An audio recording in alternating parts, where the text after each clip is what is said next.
Welcome back to my channel about living in the Villages, Florida. If this is your first time here, welcome. Thought I would change it up a little bit today. I like sitting out on my lanai, but there's still a lot of people moving in, so there's still a lot of construction noise in the background. So I thought I would change it up today and move it into our bourbon/sports room. So, as promised, we're going to have a Q&A day today, and there's a lot of questions to get through, so let's just go ahead and dig in. I may have to use my readers. Y'all know what I'm talking about. Okay, question number 1, and this is from Iron 12. Does the navigator on your phone tell you what lane to be on or in on roundabouts? No. The navigator on your phone will tell you which exit to exit out of the roundabouts, but it does not tell you which lane to be in. There is a little bit of a learning curve if you've not used roundabouts before, but after you've done them a couple times, they become, easy to navigate. The biggest thing is just slow down, make sure you look before you merge in. And then usually if you want to exit to the right, then you want to stay in the right outside lane. If you're going to exit to the left, you want to stay in the left. And if you're going to go straight, it doesn't really matter what lane you're in. So just kind of a learning curve. No, it won't tell you what lane to be in, but it will tell you which exit to take out of the roundabout. Also from Iron 12, did you rent a car on your lifestyle? I did rent a car on my lifestyle, and I would highly suggest that anyone doing a lifestyle does rent a car. You'll hear people say you can get by with just a golf cart, but really you really wouldn't be able to see as much as the Villages as all you had was a golf cart. So I guess you could just take the shuttle to and from the airport and use a golf cart, but I don't think that would really give you a chance to explore as much as of the Villages. From Tom R. What direction does your lanai face? He said it looks like it's always sunny, and I guess his agent told him that depending on which way your lanai is facing, you can get sun a lot. And make your lanai really hot. My lanai actually faces south. It is sunny a lot. I can't really tell you how hot it gets because we didn't move in until October 20th, so I've not been here in the hottest part of the year. But honestly, if you're looking at June, July, or August, I don't think it matters which way your lanai is facing. It's going to be hot out there in midday. Probably too hot to be comfortable. Now, some people do actually glass in their lanais, and then if they glass in their lanais, they can get a split air conditioner out there and actually have air conditioning out there. Tamar also asked, do painted and epoxy floors become slippery when wet? I can't speak for painted because we don't have a painted lanai or driveway or garage floor. I'm sure they use a special paint for that would cut down on the slipperiness, but I can't say for sure. For the epoxy, we have epoxy lanai, and I've not noticed any slipperiness with it when wet. My husband did a lot of epoxy back home where we came from, just on the side for friends, and I've never heard any of them say anything about it being slippery. I think if it's done right, you won't have that issue if they use enough flakes in the epoxy. Laura Lampy asked, who's your internet provider and are you happy with them? I have Spectrum Internet. Yes, I am happy with them. They were very easy to work with, and what we did, when I knew what my closing date was, I went ahead and went online and scheduled Spectrum to come out in the window that I knew we would actually be moving in and unloading our U-Haul. So it worked out really good. Spectrum came out. They were working on hooking up the internet while we were unloading. All of you that's returned to my channel know I work from home. We also do a lot of streaming, Hulu and Prime and Netflix and all that. We've not had any issues whatsoever. On our Facebook page, I did see a few comments from some people that did use Spectrum and said they had some issues with installation. But me personally, we had no problems whatsoever. Tom Miller asked, advice on how to transport dogs and cats. So if you're coming from another state up north and you're going to be driving, there's multiple ways. I think dogs are probably a little bit easier because most dogs enjoy car rides. When I came down, we had one dog coming down with us. Really not an issue. She was awesome. I would just pull over every once in a while and, let her out to do her business. We really didn't have any issues. And for us, it was like a 14-hour drive. So we had no issues. I think cats would be a little bit harder to transport. So I would suggest two things, especially if you have a cat. I would get a small carrier and have your cat inside that carrier during the transport. And also, if you know that your pet, dog or cat, gets nervous or antsy about riding in the car for long distances, talk to your vet. They can prescribe medication that will calm them down. We used to do that back home for fireworks. Our dogs did not like fireworks, and fireworks were going off like crazy the whole week of the 4th of July. So we would give our dogs some medication to kind of help calm them down. So you can ask your vet for that. You might even be able to buy over-the-counter medication for that.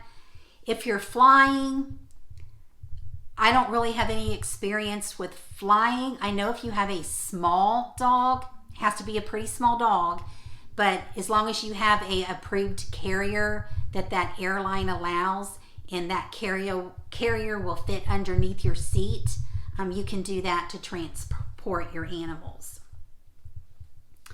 Laura Lampy asked another question. Do utility companies offer, we called it even billing back home, where you pay the same amount regardless of your bill or how much usage? You pay the same amount every month, and then every so often the utility company will go in there and adjust it up or down by a few dollars when needed. I don't use that, but I've only been here a couple months now. I did look at the two websites that I have utilities from. We have Tico for our gas, and we have Seco for our electric. And both of their websites did indicate they do offer even billing. Now, I don't know, I haven't personally talked to them on that yet, so I'm not sure if you have to have so many months worth of bills before they'll offer that to you. So I might try to find that out and get that answer for you also. Lisa Kudriat asked, are the pools heated? The pools are heated in the winter. I heard 83 to 85 degrees. So yes, when the temperature gets cooler, they do heat the pools. It could still get a little chilly though as you're getting out and you're wet. But yes, the pools are heated when the temperatures start to drop. The next question is from Paul Beruger. Is there an official way to learn about the villages other than asking neighbors? Is there a class you can go to learn when you become a villager? So there's a couple ways other than asking your neighbors to find out about the villages. One way is, I think I mentioned this in one of my other videos, there's a book out there called Inside the Bubble. You can get that on Amazon. And he does update the editions like every year. So he's got a ton of great information in that book. Another thing, this just came out when we moved in, so we hit a good timing. But there is a book called The Newcomer's Guide. I believe this only comes out once a year, but it's not a phone book. The phone book is separate, but this has all kinds of information. Pretty much anything that you want to know about the villages is in this book. Now, I don't know if you move in, let's say you move in right after this book has come out and you don't want to wait a whole year to get this book. You might be able to go to the village's sales office and say, hey, I'm a new resident. Can I get this book? This book came with the Daily Sun, which is our newspaper, when I signed up. Another way is there is an organization, I'll call it, called the VHA. And they do have a new residence night. I got a little bit of information on that. I think you can just go check it out the first time you go. But if you want to join this organization, it's pretty cheap. It's $25 per household, and that gives you 2 years. Or you can pay $100 per household, and that lasts you a lifetime. But what this does is they do have a new residence night. And it looks like they have these like once a month maybe. And there is, they answer a lot of different questions, such as, how do I apply for homestead exemption? What documents do I need to get my driver's license? Where do I get my driver's license and my license plates? What are my choices for medical insurance? What is a CDD? And so on.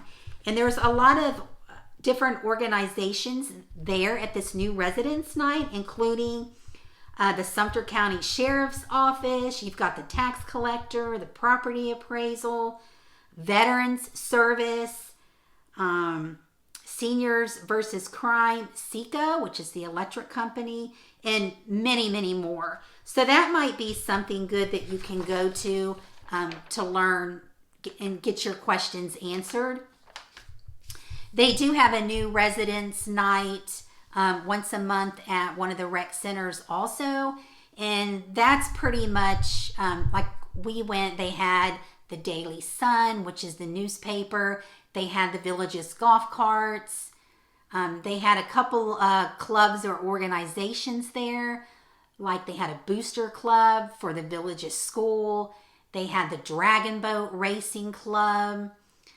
They had the village's radio station there. So you could get a little bit of information on that night also. And a tip, if you go to that, they also give you a 20% discount, like a coupon, off of the village's logo store. So that was kind of nice. Okay, next question. Oh, this was a great question because I had the exact same question myself. This is from Brenda Lynn. Now, Brenda Lynn knows the process of getting a new home in the villages. It's a process like nowhere else, trust me. But what happens is if you're going to buy a new construction home in the villages, you will work with an agent that is working for the villages. And you will tell that agent, this is my price range. These are the models I like. This is what I'm looking for. And they will keep their eye out for you. And they only get like a 24-hour notice of when they're going to release certain models. So once they get that notice, they will reach out to you and say, hey, this is coming up. Do you want me to try to go for it? If you say, yeah, I'm interested in that one. So then they will at 8 o'clock a.m. Monday through Friday. That's when they release the homes. And your agent will be sitting in front of the computer, and right at 8 a.m. they'll push that button. The issue is if there's 5, 6, 10, 15 other people wanting the same house, their agents are all doing the same thing. So then you're going to take your place in line. If you're first, you're golden. You get first choice. If you're not first, maybe, possibly, the first person that got it could say, you know what, I decided I don't really want this model. I want to wait for something else. And you're second in line, then it goes to you. And that does happen.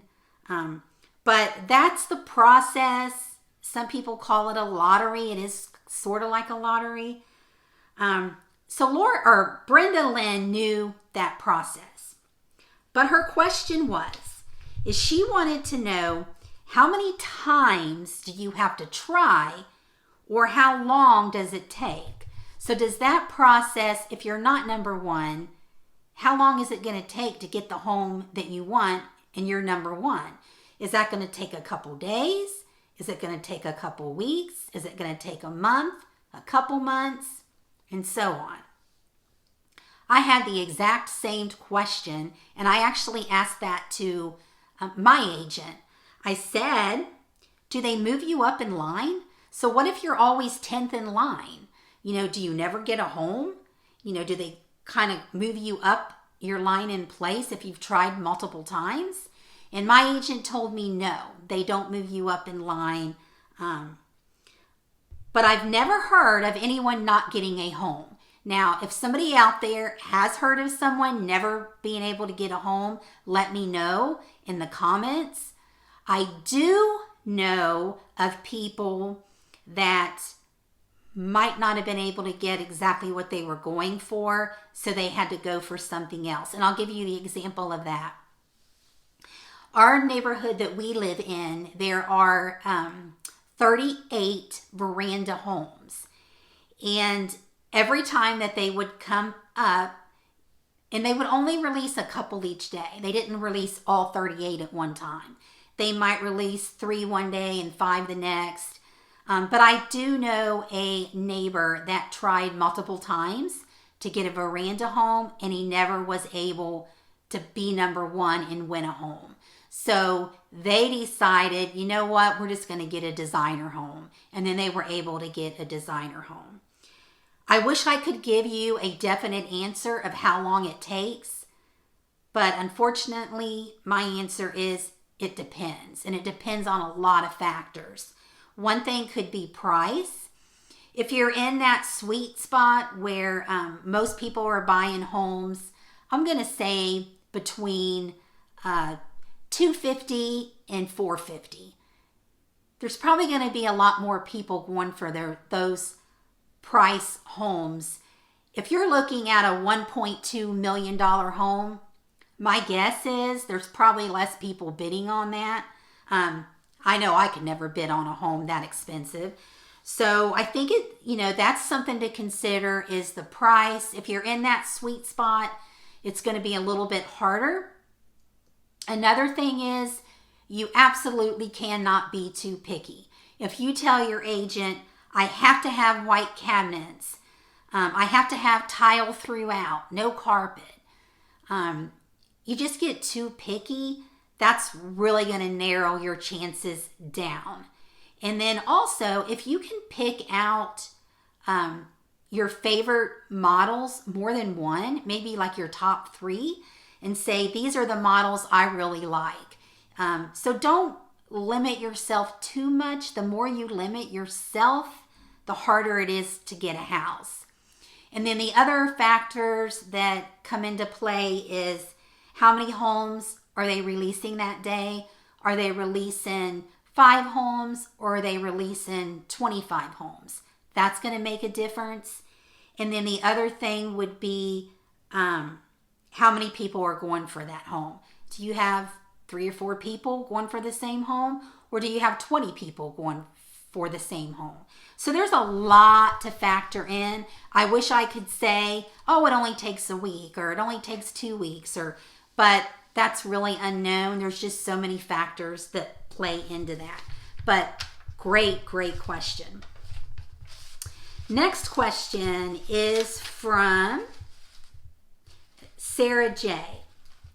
Did the $3,600 for the U-Haul include loading and unloading on both ends? And is it charged by mileage or just a flat fee for 5 days? So I did a video on when we moved down here, how we did it. We rented a U-Haul, but we also rented a trailer to pull behind that U-Haul. And the price varies a lot depending on the day, the month, where you're coming from. But mine was $3,600. And then I indicated that we hired loaders and unloaders on both ends, so we didn't have to load and unload the U-Haul ourselves. And the $3,600 did not include that. The cost to load and unload on both ends, that varied also, but usually it's around, I would say between $250 and $350 was what most companies were charging. And then it is not charged by mileage. It is a flat fee for 5 days. Now, they do give you a certain amount of mileage, but it's a lot of mileage. You would have to be driving pretty far to go over that mileage. And I'm sorry, I can't remember what the mileage was, but we drove from just north of Cincinnati, Ohio, down to the Villages, and we were way within that mileage range. So unless you're coming from really far, then you might go over the mileage if you're coming from like Washington State or something. Masterly 43, what state did you come from? I said this in another video. I did come from Ohio, just north of Cincinnati. I think we were like about 25 miles north of Cincinnati in a town called Hamilton. Next question, Cheryl Hughes, what village did you move to and what were the determining factors? Richmond is my village, and the determining factors were the location. We're super close to Brownwood Square, so we're really close to that. And I also wanted to be further down south. I wanted a neighborhood where everybody was new and everybody was moving in at the same time. And then when I found out all the things that Richmond had to offer, that totally sold me. So our neighborhood has 2 pools. It has a adult pool, it's like for 30 and over, or it has a family pool. It also has a dog park. It has all kinds of outdoor recreation. We have an outdoor fitness machines. We have pickleball, tennis, sand courts for like sand tennis. We have, what's the other tennis one they call? It's kind of like a combo platform tennis. And that's kind of like a combination of tennis and racquetball. So there was a lot that this neighborhood had to offer. So that's why I chose Richmond. A lot of people will also just choose, if you're looking for a new build, you're going to kind of be limited to the new neighborhoods. I mean, you can buy an existing home where it's only a couple years old, but if you're going to buy a brand new home, a lot of the factor is going to be which neighborhood are they releasing in. I know right now we're still releasing homes in Richmond. We're still building in this neighborhood. I saw where Sawgrass Grove has some areas that they're going to be building in, and they're working in the new village of Newell. So if you're looking in the next, few months, those are probably the neighborhoods that you want to look into. Who's your mama? Who's your mama? I bet you're from Indiana.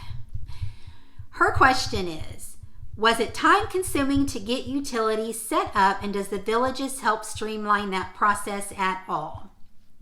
No, it was not time consuming. It was actually very easy.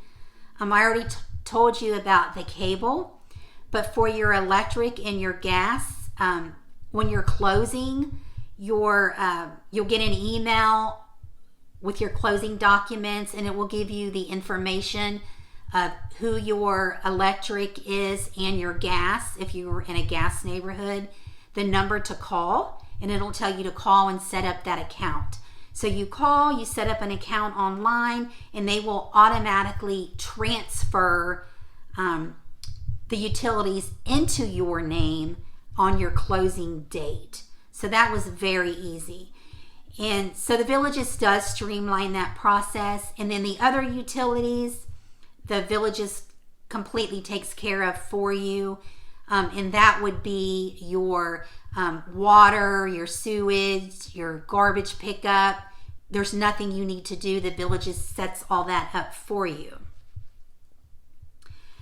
From Laura Lampy, who also told me that she has a sister that's just across Cincinnati. I think she said Newport or Covington. So the question that she asked, and you probably won't understand this question unless you're from the Cincinnati area, but Gold Star or Skyline chili fan? Yes to both. My husband is more of a Gold Star. I'm more of a Skyline. But what that is, Cincinnati is known for their Gold Star and their Skyline chili.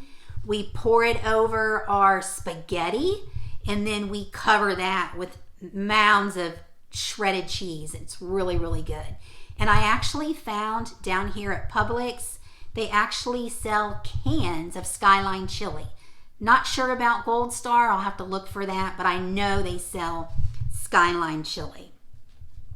From J. Raw, have you heard rumors of any new apartments in the Villages? We do currently have apartments, but I heard there's a waiting list to get into them at Brownwood. But as far as new apartments, yes, I actually, and it's not a rumor, I actually saw this in the newspaper the other day. At Spanish Springs, they are adding new apartments. They said there'll be different floor plans, and they'll come in, I believe they said 1 to 2 bedroom apartments. So that's not a rumor. They are coming to Spanish Springs. Angela, I'm not sure I'm going to get your last name right. Manjaracina, it's a long one. She asked, are the postal boxes open in Richmond? She must be a resident of Richmond that maybe hasn't closed yet and is not down here yet. For all the residents that moved into Richmond, they did not open our postal service center yet. So we have had to drive to Lady Lake Post Office to get our mail. It's getting super close. We've already met our mail carrier.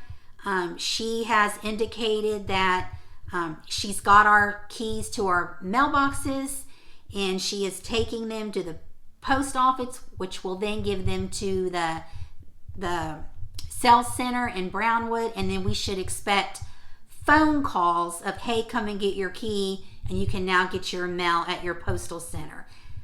Supposedly that's supposed to be coming any day now, within the next couple of days. So we're anxiously waiting for that. Next is from Frank, and we're almost to the end, so hang with me. From Frank, they're asking if they sell their current home, where are they going to live before they close on their new house in the Villages? They're losing sleep over this, and they also do own an RV. Frank, there's a lot of stress that goes in with the timing for that. I totally understand. If you do have an RV, that's definitely an option.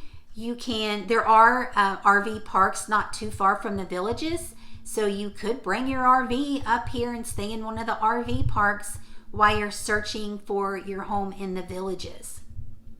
Also, a lot of people will rent. A lot of people will find a home to rent here in the Villages, and they will rent a home while they're searching for a new home in the Villages. And then third, and this is what I did, but I realized not everyone has this option. But what I did is when we sold our home, we moved in with my daughter. It was kind of payback. So my daughter had a home built about 2 years ago now. And while they were having the home built, it was during COVID. So it took like 9-10 months. So they actually lived with us while they were having their home built. Their home got done, they moved out, and they were into their new home. So then several months later is when we sold our home. It might have been close to a year later. So then we actually moved in with them and stayed with them for 4 months until we purchased our home here in the Villages. We're lucky that we have family members. I have adult children. I still have my parents. I have a lot of friends. We had a lot of options. I know not everybody has that option, but if you got a family member or a friend, that you can stay with while you're waiting, of course you do have to get a storage unit and store all your stuff in a storage unit. So it's not ideal, but it's definitely an option. Now my last questions, I have 6 questions asked from the same person. I'm going to dig through these really quickly because they're very easy and quick to answer. So People's Firehouse asks, are there shuttles other than the ones that go to the airport? So we do have shuttles in the Villages that will transport you back and forth to the local airports. No, we don't have shuttles, like scheduled shuttles per se. So you can't just say, I think I want to go to Disney World on Friday. I'll just jump on a shuttle and take it to Disney World. We don't have that. They do have shuttles where they have planned trips, like day trips, some even week trips, where they'll announce like what the trips are and where they're going and what the cost is. So you can take shuttles for those. But just to jump on a shuttle and go from one end of the Villages to the other, or the local theme parks, or to the beach, we don't have scheduled shuttles. You might be able to get a shuttle if you have enough people and set up a time just for your group to do that. But we do not have scheduled shuttles. Next question, are there bus trips such as the cruise terminals in Disney? I kind of already answered that. Not on schedule, but if you have enough people going, you could probably get one for your group. Do you have to have a driver's license to drive a golf cart? No, you do not, but you do have to be 14 years of age or older. Are any of the areas walkable? Several of the areas are walkable. I know in my neighborhood we have some retention ponds with walking paths around the ponds.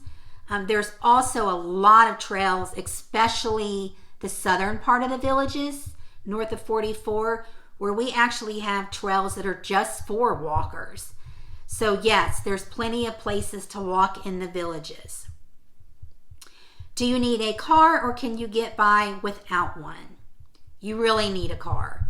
It would be hard to get around the Villages with just your golf cart.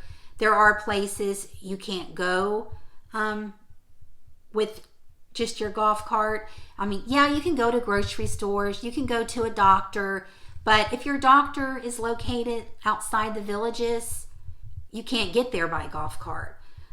Or you might have a doctor that is, it could be an hour drive by golf cart and a 15-minute drive by car. So you really do need a car when you're living in the Villages. But I will say some people that had 2 cars have actually gone down to 1 car. They found out they didn't need 2 cars. So that's an option. And then the very last question, here we go. Is there a community or village garden? There is not a village garden that I know of. I did see a video, another YouTube video a while back, where someone mentioned there is a church that has a community garden. I do not know what the name of that church is or where it's located, but I'm sure you could find that out. If I hear and find out details on that, I will let you know. But no, not for the villages. But I have heard that there is a church that offers a community garden. Okay, that I got through all those questions. Sorry, I know that was a long video, but these were great questions, so I wanted to get them out there and answer them. Thanks so much for watching. Have a great day.